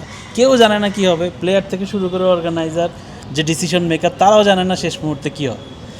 আবার কিছু কিছু ক্ষেত্রে দেখা যায় যে এই বছর দেখলাম যে আমরা ওয়ান ডেটাকে আগে নিয়ে আসলাম, কারণ পাকিস্তানের সাথে আমরা ওয়ান ডে খেলবো BCL। তারপর আবার এই BCL 4 ডেটাকে জমা করে রাখলাম, যাতে পাকিস্তান আবার জুন মাসে আসবে 2টা টেস্ট খেলতে, তার আগে যাতে আমরা খেলি। আর তুমি যেটা বললা যে এই মাস থেকে কাউন্টি চ্যাম্পিয়নশিপ শুরু হবে, আর আমাদের অবস্থা হচ্ছে এটা। আমরা আমাদের বাইল্যাটারাল এগ্রিমেন্টের উপর ডিসাইড করি যে আমাদের কী জানি ডোমেস্টিক সিজন কী হবে, কোন সময় আমরা কী খেলবো, কোনো কিছুই ফিক্সড নেই, কোনো কন্টিনিউটি নেই। এখন আইডিয়ালি কী হওয়া উচিত ওইটা ডিসকাশন আমরা করতে পারি, কিন্তু বাংলাদেশ ক্রিকেটের ডোমেস্টিক ক্যালেন্ডার বলতে কিছু নেই। আর যদি সেটা থেকেও থাকে, এটা কখনো মানা হয় না। অক্টোবরে বলে যে আমরা এটা করব মার্চ পর্যন্ত, কিন্তু সেটা কখনো রিটার্ন কিছু তো থাকে না, রিটার্ন কিছু থাকে না। তোর এই সিজন শেষ হবে, হ্যাঁ, তারপর তুই আগামী সিজনের করে ফেলবি, তাই না? আগামী সিজনে ছক করে ফেলবি যে হ্যাঁ এটা যদিও একসাথে কয়েক বছরেরটা একসাথে করে ফেলা উচিত, বাট ভাই, স্টিল আমি বলতেছি বাংলাদেশের কথা, তাই না? হ্যাঁ। সো এখানে তুই পরবর্তী সিজনে এটা করে ফেলবি যে হ্যাঁ এই করতে চাই, তারপরে তুই আন্ডার 23 বা যেগুলো সেগুলো তো সেকেন্ডারি টুর্নামেন্ট, সেগুলো করে ফেল, সেগুলো করলে তো খুবই ভালো। বেসিকগুলো তো ঠিক রাখতে হবে। যখন তুই স্ট্রাকচার তোর থাকবে, তুই জানিস যে হ্যাঁ অমুক মাসে গিয়ে তমুক মাসে গিয়ে তমুক, তখন কিন্তু ওরাও সাইকোলজিক্যালি রেডি, প্লেয়াররা রেডি, অর্গানাইজাররা রেডি, জানে যে ঠিক আছে। তখন আর ওই যে গরম, ওরা জানে যে গরমের সময় আমার ওইটা খেলতে হবে, সো ও সাইকোলজি রেডি, ওর জন্য একটা শখ হয়ে আসবে না সেটা, তাই না? সো এই প্রশ্নগুলো থাকবে না। তো এত সমন্বয়হীনতা, পরিকল্পনাহীনতা, মানে স্পেশালি এই সিজনে দেখা গেছে কোনটার আগে কোনটা, কোনটার পরে কোনটা, এটাতে কোনো পরিকল্পনার কোনো ছাপ নাই। মানে ইনস্ট্যান্ট মনে হলো যে হ্যাঁ ঠিক আছে এটা তো করা যায় রে, করে ফেললাম, কিন্তু এটার পরবর্তীতে অন্যান্য আর কী হচ্ছে, এটা পার্শ্ববর্তীকে কী হচ্ছে সেটা আর আমি ভাবছি না। এটা তো হতে পারে না একটা দেশের ক্রিকেটে। সো একটা মানে সত্যিকার অর্থেই পুরনো আলোচনা, সত্যিকার অর্থেই একদম বছরের শুরুতে একটা তৈরি থাকবে কোন সময় কোনটা হবে। ওই সময় যদি পরবর্তী ন্যাশনাল টিমের কী সিরিজ আছে সেখানে প্লেয়াররা যদি মনে হয় যে হ্যাঁ ন্যাশনাল টিমের প্লেয়ারদেরকে এই টুর্নামেন্টে খেলানো যায়, খেলাবে, যেটা তোর ইংল্যান্ড অস্ট্রেলিয়া হয়, হ্যাঁ ঠিক আছে অবশ্যই টেস্ট আছে, তার আগে শেফিল্ড শিল্ডের 2টা ম্যাচ খেলানো যাবে, কাউন্টি চ্যাম্পিয়নশিপের 2টা ম্যাচ ও খেলতে পারে, খেলুক। এইটা ওই সূচি তো ঠিক আছে, প্লেয়াররা কি খেলবে কি না খেলবে সেটা ওখানে ঠিক করবে। আর আমাদের এখানে গোটা টুর্নামেন্টটাকেই নাচার করা হচ্ছে যে এই করার জন্য। এটা মানে ধরেন এই জিনিসটা আরও আগের থেকেই মানে মোটামুটি ছোটোবেলা বা তখন থেকেই ছিল যে ডিপিএল নিয়ে তখন অনেক কিছু হইতো যে ডিপিএলটা কখন হবে, কারণ ওই সময় হচ্ছে ট্যুর আছে, ওই সময় সিরিজ আছে ন্যাশনাল টিমের। এখন তখন ক্লাবগুলোর হয়তো একটা স্বার্থ ছিল যে স্টার প্লেয়ার তাদের লাগবে বা বড় প্লেয়ার লাগবে, ন্যাচারালি বড় প্লেয়ার মানে হচ্ছে ন্যাশনাল টিমের এক্সিস্টিং মানে কারেন্ট টিমের প্লেয়ার। এই কারণে ডিপিএলটা এখন না তখন। তো এই যে এই ব্যাপারটা মানে এর কারণে ন্যাশনাল টিমের স্কোয়াডও চেঞ্জ হতো। হ্যাঁ বলো। হ্যাঁ মানে এই যে এরকম এই যে এই সম্পর্কটা, কোরিলেশনটা, মানে আপনি যেটা বললেন আসলে তো হওয়া উচিত বা হওয়ার কথা সেটা, যে হ্যাঁ এরকম একটা টুর্নামেন্ট আছে, এটা তুমি খেলো বা না খেলো হবে। এখন যদি সিলেক্টর টিম ম্যানেজমেন্ট চায় যে হ্যাঁ সেই প্লেয়ার, সেরকম তো ধরেন কোনো প্লেয়ার কাউন্টির সেকেন্ড ডিভিশনেও খেলে, হ্যাঁ হ্যাঁ সেকেন্ড ইলেভেন যে খেলে না, সেকেন্ড ইলেভেনে গিয়ে খেলে, জন্য চোট থেকে ফিরে আসছে, তার কন্ডিশন অস্ট্রেলিয়ান ক্রিকেটাররা হয়তো গ্রেট ক্রিকেটেও খেলছে। খেলে, হ্যাঁ। সো সেই জিনিসটা তো হওয়া উচিত এরকম। তো বাংলাদেশের এই ব্যাপারটা, তার মানে ঘুরে ফিরে আসলে ওই প্রশ্নটাই যে আমাদের যে স্ট্রাকচার, আমাদের যে ইকোনমি, সে পুরো জিনিসটাই তো আসলে ঝামেলার। হ্যাঁ আমরা যদি কালচারের কথা বলি, এগুলোই কিন্তু কালচার। আমরা যে বলি না যে মানে একটা দেশে ক্রিকেট কালচার নাই, আমাদের কোনো ক্রিকেট কালচার গড়ে উঠছে না, এগুলোই হলো কালচারের পার্ট। সেটাই মানে একটু ইন্টারাপ্ট করি যে একটা ফ্যান যদি ডোমেস্টিক ক্রিকেট ফলো করতে চায় সে তো পারবে না, সে তো কারণ কি সে হারাবে? জানে না। আর প্লেয়াররাই জানে না, ফ্যান কোথায় জানবে? ঠিক আছে, আমরাই জানি না, প্লেয়াররা, আমরা যারা মানে এটা নিয়ে কাজ করি আমরাই জানি না, তাই না? নেক্সট টুর্নামেন্ট কি আমরা জানি না, সো ফ্যানরা কোথায় জানবে? ফ্যানরা যখন এটা তোর জানবে না, তখন তারা আগ্রহ হারিয়ে ফেলে আলটিমেটলি। কারণ ওই লয়াল ডোমেস্টিক ক্রিকেটের ফ্যান বেজ কতটুকু আছে আমার মনে আছে, আমি যখন সাংবাদিকতা জীবনের শুরুর দিকে আছি বা সোশ্যাল সাইট যখন আস্তে আস্তে ফ্লারিশ করা শুরু করেছে, তখন এই কথাগুলো লিখতাম, অনেকের সঙ্গে আলোচনা হতো। তখন বিভিন্ন ক্রিকেট গ্রুপগুলো মাত্র শুরু করেছে, তাদের মানে ক্রিকেট গ্রুপগুলোতে দেখা গেলো যে তাদের বেশ অ্যাক্টিভিটিস আছে, অনলাইনে অফলাইনেও বেশ অ্যাক্টিভিটিস থাকে, তারা গ্যালারিতে খেলা দেখতে আসেন, বাইরে তাদের প্রোগ্রাম থাকে বিভিন্ন জায়গায়। যে আমি এই কথাটা বলতাম যে আমাদের ডোমেস্টিক ক্রিকেটের একটা লয়াল ফ্যান বেস দরকার, যারা ডোমেস্টিক ক্রিকেটের খেলা মাঠে গিয়ে দেখবে। একসময় যেটা আবনি মোহামেডান মাঠে 90s তোর আবনি মোহামেডান ম্যাচে বা বড় ক্রিকেট ম্যাচে 30-40 হাজার দর্শক হতো, সেটা হয়তো এখন সম্ভব না। বাংলাদেশে প্রচুর ইন্টারন্যাশনাল ক্রিকেট খেলে, কিন্তু অ্যাটলিস্ট লয়াল কিছু ফ্যান বেস থাকবে যারা এই ঘরোয়া ক্রিকেট মাঠে এসে খেলা দেখবে। তখন আমি যে ক্রিকেট গ্রুপগুলোর সঙ্গে বেশ তাদের সঙ্গে মিশতাম বা তাদের ওই বিভিন্ন অ্যাক্টিভিটিসে যেতাম, তখন তাদেরকে বলতাম যে এই ক্রিকেট গ্রুপগুলো যেহেতু এতটা তারা উৎসাহী, তাদেরও একটা দায়িত্ব আছে যে হ্যাঁ আপনারা কোনো সিজনে ঠিক করেন যে এই সিজনে আমরা জাতীয় লিগের ম্যাচগুলো দেখব। রাজশাহীতে গিয়ে দেখলাম বা খুলনায় গিয়ে দেখলাম, এই ম্যাচে 15 জন দর্শক গেলাম, ওই ম্যাচে 50 জন গেলাম, এই ম্যাচে 30 জন গেলাম, ঠিকঠাক করে এরকম করতে করতে একটা মাঠে গিয়ে দর্শক দেখার একটা কালচার চালু হবে। তো এই ব্যাপারগুলো তখনও পর্যন্ত আমাদের আলোচনায় ছিল। কিন্তু দেখ আবার এদিক থেকে এখন ওই দর্শকরা যদি উৎসাহী হতো, যারা ফলো করা শুরু করছে, তাদের মাথাটা খারাপ হয়ে যাবে যে কোনটা হচ্ছে তার কোনো ঠিক ঠিকানা নাই। এখন যদি সত্যিকার অর্থে ওই লয়াল ফ্যান বেস তারা মানে করতে চায় বা তার কেউ যদি ফলো করতে চায়, তারা কীভাবে কী করবে? উৎসাহ হারিয়ে ফেলবে, গালিগালাজ করে বাদ দেবে, যা হোক হোক, তাই না? তো এইভাবে একটা দেশের ক্রিকেট কালচার গড়ে ওঠে না, বা যেটুকু আছে সেটুকু ধ্বংস হয় আসলে। এবং খেলা যদি কেউ দেখতে আসেও, মানে ইন্টারন্যাশনাল ক্রিকেট একটা ম্যাচ দেখতে আসলেই তারা যেসব ফেস করে, সেটা তো আছে, মানে একদম বেসিক যে ব্যাপারগুলো থাকে সেগুলো থেকে শুরু করে ডোমেস্টিকে কী হবে আল্লাহ মালুম, তাই না? তো এরপরে আসলে একটা আইডিয়াল জিনিস কী হওয়া উচিত, কীরকম ব্যাপার, এই আলোচনা করতে আসলে কেমন যাই লাগছে। বাট স্টিল মানে আমাদের উইন্ডোটা তো আসলে একটু বড়। হ্যাঁ, যদিও যতটা ভাবা হয় 12 মাস না, বা ইন্ডিয়াতেও তো ধরেন বৃষ্টি বর্ষা, মানে এই কন্টিনেন্টে তো আসলে বর্ষা একটা ফ্যাক্টর, অনেক বড় একটা ফ্যাক্টর। সেটা বাদ দিয়েও তো আসলে উইন্ডোটা একদম ছোট না। ছোট তুমি যদি মানে হ্যাঁ লেয়ার ক্রিয়েট করো যে হ্যাঁ এই লেয়ারে এটা, এবং কয়েকটা লেয়ার তো একসাথে প্যারালালি চলতেই পারে। ইজিলি। তো সেই জিনিসটা আসলে হয় না কেন? এটা কি মানে টাকা সমস্যা, লোকবল সংকট, নাকি শুধুমাত্র আইডিয়া, নাকি সেগুলা ইমপ্লিমেন্ট করা? এটা কেন মানে একটা আইডিয়াল ক্যালেন্ডার যেটা আমরা বলছি, মানে ঘুরে ফিরে আলোচনা তো ওটাই আসছে।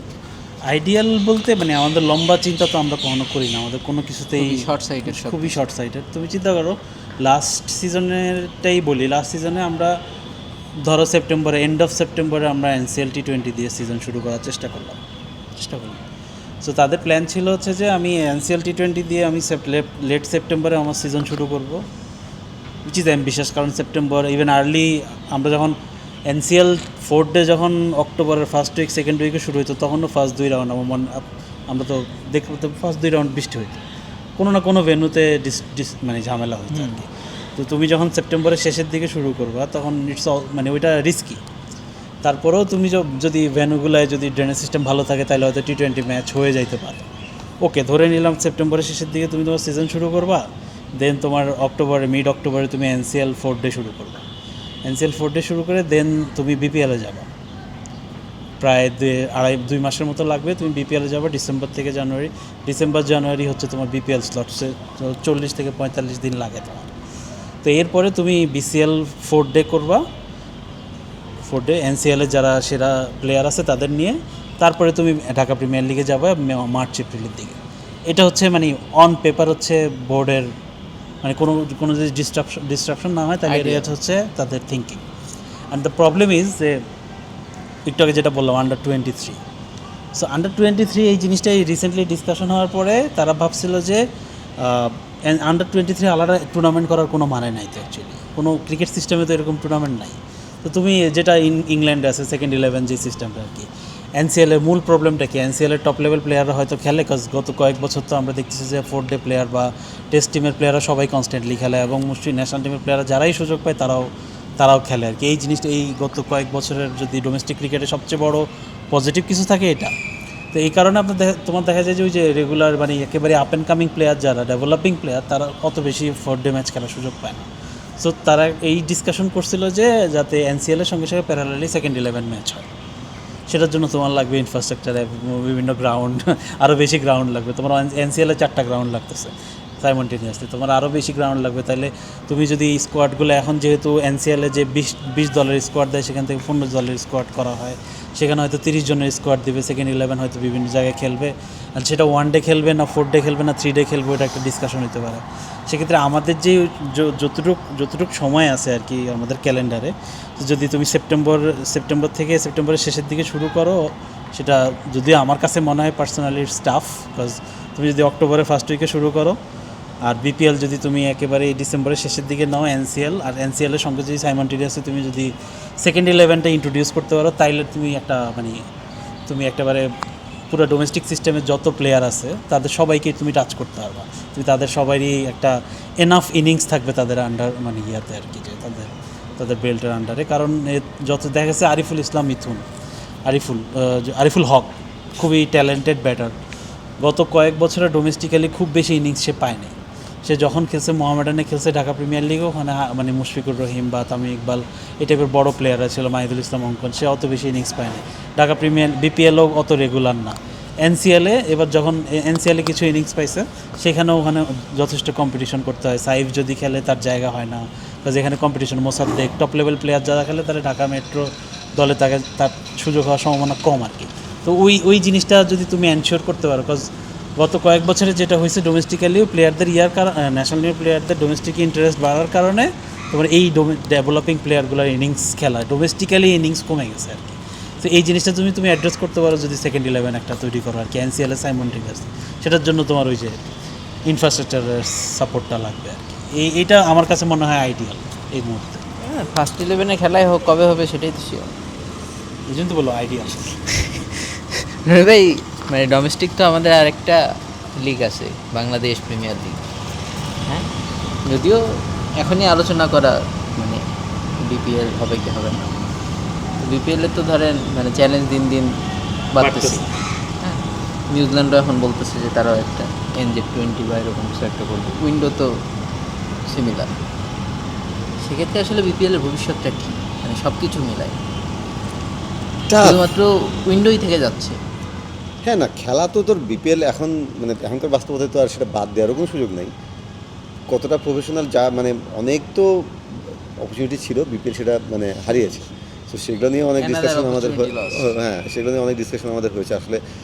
সেটার মানে ওই রেপুটেশন গড়তে অনেক সময় লাগে, হারাতে তো সময় লাগে না, হারিয়ে ফেলেছে আবার গড়তে সময় লাগবে। একদম ফ্রম দ্য স্ক্র্যাচ শুরু করতে হবে আবার নতুন বোর্ডে, মানে ওই সময় বিপিএলের সময় যারাই যে বোর্ডে যারাই থাকুক তাদেরকে ফ্রম দ্য স্ক্র্যাচ শুরু করতে হবে। এবং ওই রেপুটেড কোম্পানিগুলোকে যেভাবে হোক, এর আগেও বিভিন্ন রেপুটেড কোম্পানি ছিল, 1-2 বছর পরে 3 বছর পরে তারা চলে গেছে। রেপুটেড কোম্পানিগুলোকে তো আনতে হবে, তাদেরকে সত্যিকার অর্থে গুড একটা ফিনান্সিয়াল ডিল দিতে হবে। এবং আমি পার্সোনালি মনে করি যে তোর দরকার হলে ফরেন ইনভেস্টমেন্ট এখানে আনতে হবে। ঠিক আছে, তোর যারা বিভিন্ন লিগেই তো যাচ্ছে তারা ফ্র্যাঞ্চাইজিগুলো, নট নেসেসারিলি ইন্ডিয়ানই হতে হবে সেটা না, আরও অনেক আছে।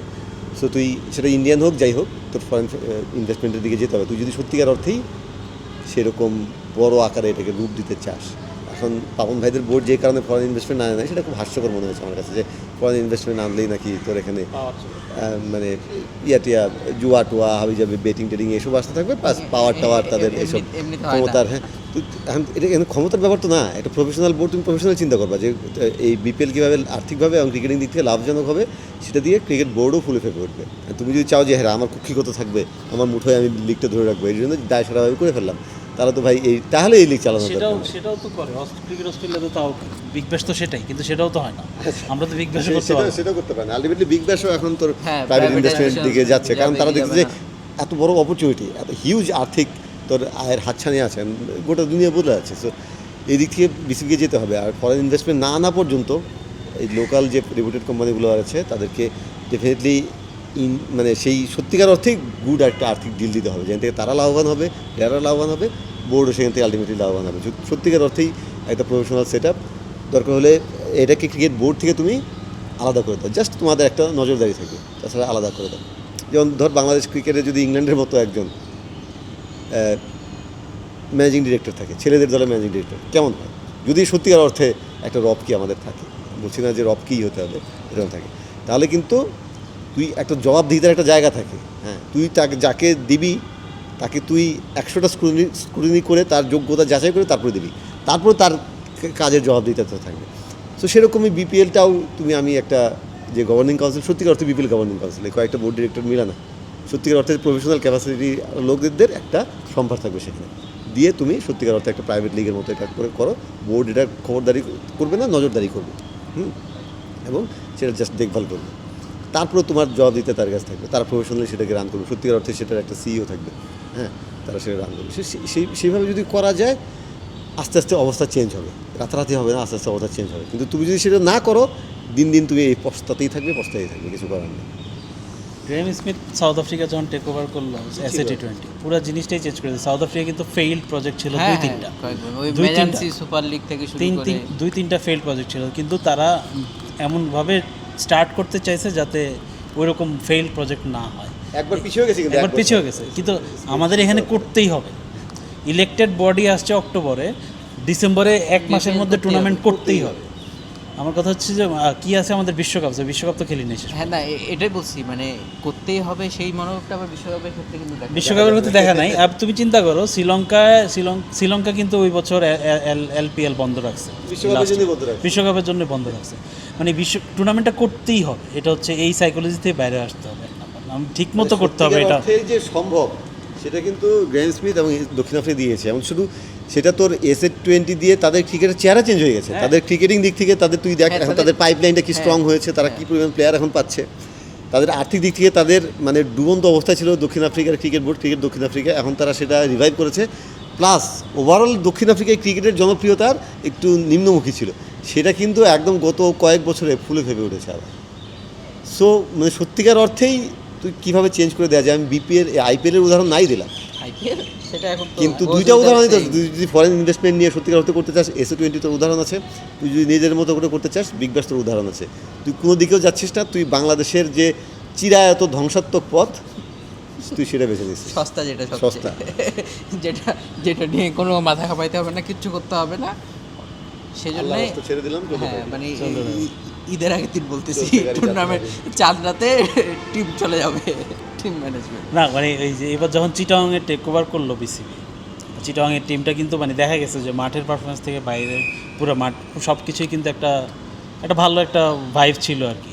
তো প্লেয়াররা বলতেছিল যে যদি এটা হয় তাহলে সবগুলো টিমে বিসিবি করুক না কেন, যেটা বিগ ব্যাশ না, হয়। যেটা ওই যে মাঝখানে একবার হলো না বঙ্গবন্ধু টি-20 কাপ, যখন বিসিবি সবগুলা চালাইলো, মানে কবে জানি 19-এ না কত সালে, কোভিডেরটা। 20-এ কোভিডের ওই সময়, মানে ওই টুর্নামেন্টটা তো সব কিছু মিলাই বেশ একটা ভালো ছিল। খুব ভালো ছিল, তাই না? মানে এবং quality থেকে চমৎকার শুরু করে- গোছানো ছিল, হ্যাঁ। কোয়ালিটি ছিল, বাংলাদেশের মানে Without any কোয়ালিটি ছিল, foreign খুব cricketer, ইন্টেন্স খেলা হয়েছে হ্যাঁ। ছিল। ওইটাই সমাধান না, বাট ওইটা একটা টেমপ্লেট তোর হতে পারতো আর কি। সো বিপিএল তো এগুলা কথা বলা হচ্ছিলই, মানে আমরা আচ্ছা, যেগুলা আরেকটা কথা বলি, এই যে ভাই ডিসেম্বর মাসে একেবারে সবচাইতে সুইট স্পট আমাদের ডোমেস্টিক ক্যালেন্ডার, এইটা আমরা এরকম জঘন্য একটা টুর্নামেন্টে আমি এই পয়েন্টটা তো এর আগেও তুলছি, মানে বলছি ঠিক আছে, যে আমার- এই এটা যদি আমার পিক এখানে না টাইমে মানে বিপিএল এর মতো একটা টুর্নামেন্ট কেন করতে দরকার? পারি আমার ডোমেস্টিক ক্যালেন্ডার নিয়ে? হ্যাঁ মানে এই জিনিস বিপিএল হ্যাঁ, কেন করতে হবে? এইভাবে করলে তোর এই যে এই সময়ে করা ভালো, ঠিক আছে। যখন অন্য মানে আইপিএল এর সঙ্গে ক্ল্যাশ করে।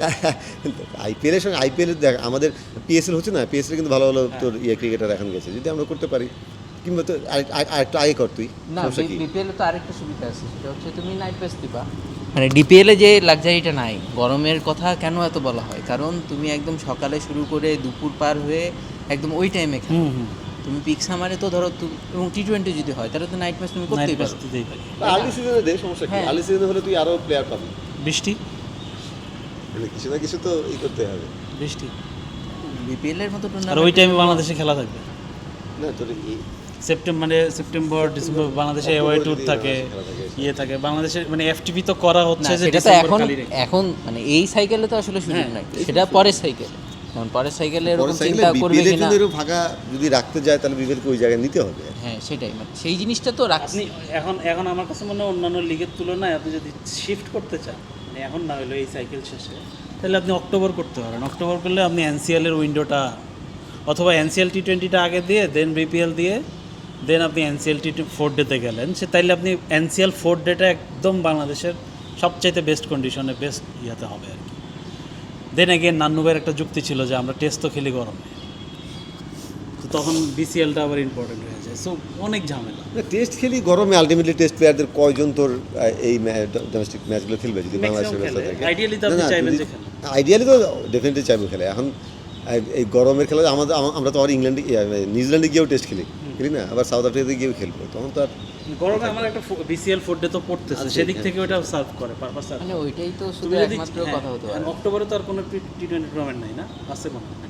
অক্টোবরে না, সিপিএল হচ্ছে আগস্ট জুলাই মানে আগস্টের দিকে, অক্টোবরে তাই না? একটু ফাঁকা। হ্যাঁ, ওই জায়গায় তো ওইটাই আমি ফাঁকা। বললাম, early season বলতে কয়দিন ওইটাই। পরে আপনার নেপাল কিন্তু- টি-20 আপনার কম্পিটিটর হবে, কারণ নেপালও ডিসেম্বর। মানে চিন্তা করেন যে এভারেস্ট টি-20 লিগও বিপিএল এর কম্পিটিটর। হ্যাঁ, তোর তোর এবার তো ইয়াকে নিয়ে আসলো না, মানে কিছু প্লেয়ার তো আমার নেপাল প্রিমিয়ার লিগের পারফরমেন্স দেখে কিছু প্লেয়ারকে নিয়ে আসলো, ভালো করেছে। ভালো করেছে তারা, অ্যাডাম রসিংটন। হ্যাঁ অবশ্যই, এবং সেগুলো আসলে মানে হিসেবে ওই এগুলো type-এর- পজিটিভ, সমস্যা নেই, এগুলো পজিটিভ। মানে ওই টাইপের প্লেয়ারকে পিক করা উচিত। শুধুমাত্র নাম বা এরকম আসবে হেলিকপ্টার করে গিয়ে না, খেলবে effective কি player খেলবে আছে। না খেলবে সেটা তো যাক, আসলে সেটা হয় না। আরো বিশদ আলোচনার ব্যাপার। সেটাই আসলে আলোচনা, মানে দিন শেষে তো আনসার্টিনিটিতে শুরু হয়েছিল, তো শেষে কি কোনো পজিটিভ নোট আপনি আনতে পারবেন পজিটিভ নোট বলতে এই মুহূর্তে? এই মুহূর্তে পজিটিভ নোট যে সামনে হয়তো বোর্ড চেঞ্জ হবে, ওইটাই পজিটিভ নোট বাংলাদেশ ক্রিকেটের জন্য এই মুহূর্তে। এখন তারপরে ডোমেস্টিক খেলবো এটা তো বলবো। হ্যাঁ, তারপরে নতুন বোর্ড, কি কোন বলে আরে দাঁড়াও, আগে খেলা হোক তারপর বল। হ্যাঁ, তারপরে নতুন বোর্ডে কারা থাকবেন, কি করবেন, শুরুতে হয়তো একটা অ্যাডহক কমিটি থাকবে, তারপরে ইলেকশন হবে। তো তারপরে বোর্ড মানে নতুন বোর্ড এসে আরও দেশে ক্রিকেটকে তলানিতে নেবে নাকি এগিয়ে নেবে সেটা সময় বলবে। বাট অ্যাটলিস্ট এখন যে স্থবির অবস্থা আছে, যে অচল অবস্থা আছে, সেটা হয়তো বোর্ড চেঞ্জ হলে হয়তো কাটতে পারে বলে মনে হয়। এবং সেই জিনিসটা যদি আর একটু টাইম লাগে তাহলে আমাদের যে মূল আলোচনা, যে ডোমেস্টিক ক্রিকেটের ক্যালেন্ডার বা কিছু, সেই জিনিসটা কিন্তু আবার একটা ঝামেলার মধ্যে পড়ে যাবে, হ্যাঁ। কারণ তখন তো ডিপিএলকে অ্যাকোমোডেট করতে হবে, ডিপিএলের উইন্ডোটা পাবা কি? এখন পর্যন্ত হচ্ছে তুমি যদি বিসিএল 21 তারিখে শুরু করো, আর by the time New Zealand series শেষ হইতে হইতে কত 1 তারিখ 2 তারিখ, ততক্ষণ তো এই ভেন্যু তুমি পাচ্ছ না। হুম। তার মানে তুমি বিসিএল সাইমনটেনিয়াসলি প্রথম 2 রাউন্ড চালায়া প্লেয়ারদের একটা পাকিস্তান সিরিজের প্রিপারেশন দিবা, টেস্ট প্লেয়ারদের, তারপরে তুমি এটাকে হোল্ড করে তুমি এই ভেন্যু ইউজ করে ঢাকা প্রিমিয়ার লিগ আনবা, ঢাকা প্রিমিয়ার লিগ শেষ করে বিসিএলের শেষ 2 রাউন্ড করবা হচ্ছে যে আবার পরে ভয়ঙ্কর গরম আর বৃষ্টি হবে। তাহলে মে জুন মাসে হয়ে যাচ্ছে আর কি। হয়ে আবার আর কি যদি হয় এই মুহূর্তে, তাছাড়া আর ঢাকা উপায় নেই। প্রিমিয়ার লিগ হইলেও সেটা হবে হচ্ছে যে সুপার লিগ ছাড়া সিঙ্গেল লিগে জোড়াতালি আরেকটা এই এই মানে এই ক্যালেন্ডারে এই মুহূর্তে বাস্তবতায় অল ওভার বিপিএল গিয়ে বাংলাদেশ 10টা ইনিংস পাবে। বাংলাদেশের ক্রিকেটই তো আসলে তাই ঠেকা চলা। ঠিক আছে রনি ভাই, থ্যাংক ইউ। কি আর বলার, আর তো কিছু বলার নাই। জি ভাই, থ্যাংক ইউ।